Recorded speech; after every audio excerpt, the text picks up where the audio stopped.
The Dershow. I'm not going to be making predictions because I don't really know this judge other than by his conduct in this case. But I think a very likely outcome would be the judge sentences him to a number of years in prison, 2 years, 3 years, and then says, but I'm going to suspend the sentence. I'm not going to suspend the sentence because this crime wasn't serious. The crime is serious. He deserves to go to jail for 3 years, but he's running for president.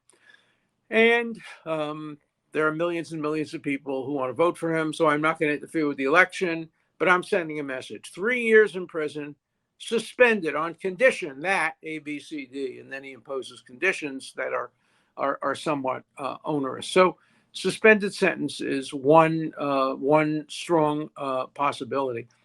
Another one, which is much harsher, and I don't think he would do it, but it's within the realm of possibility, is to say, look, I sentenced you to 2 years, but you're running for president. So I'm not going to have you serve your sentence now. I'm going to postpone, delay your surrender until after the election. If you're elected, well, you're going to have to surrender to the New York authorities and serve your presidency out of Rikers or one of the prisons in upstate New York.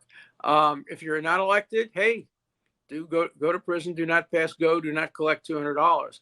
So that's a possibility. I think that's really off the table. I don't think he's going to do that. I think if he did that, it would be reversed. It would also be stayed immediately.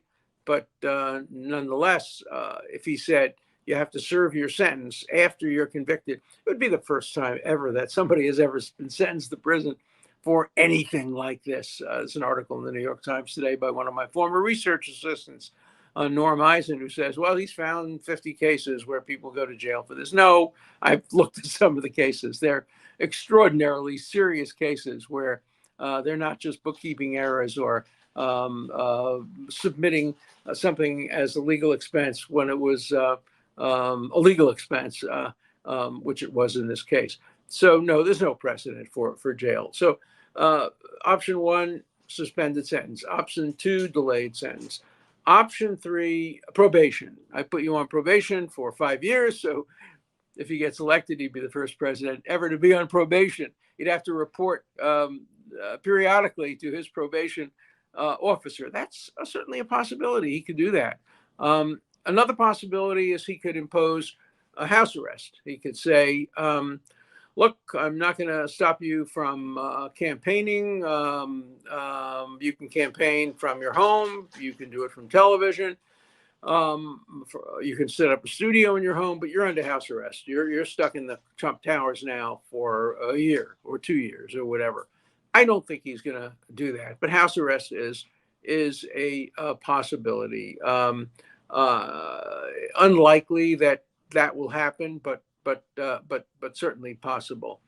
The other is a conditional sentence to say, look, all right, I'm not going to sentence you to prison on condition that you do A, B, C, D, and depending on what the conditions are, that would either be upheld or reversed. We have to remember this is very much a case of first impression. We just don't know whether other courts have ever done anything like this before. Certainly no court has ever sentenced a man who's running for president. Yeah, they did back in 1920 when the socialist candidate for president was sentenced to prison for opposing the war and under the Espionage Act. He did. He went to prison and he campaigned from prison and he got, I think, 3 million votes or something like that. He didn't affect the outcome of the election. That's an election in which an obscure guy ran for vice president on the Democratic ticket, a young man named Franklin Delano Roosevelt. He lost, but then 12 years hence, he became the nominee for president, won, and served for the first time in history 3 and some odd months term. So that's a possibility. But I think the most likely possibilities, and the fourth, of course, is a very substantial fine, which he'll do. He'll impose a very harsh fine, and he'll also impose fines for contempt of court for violating the gag order.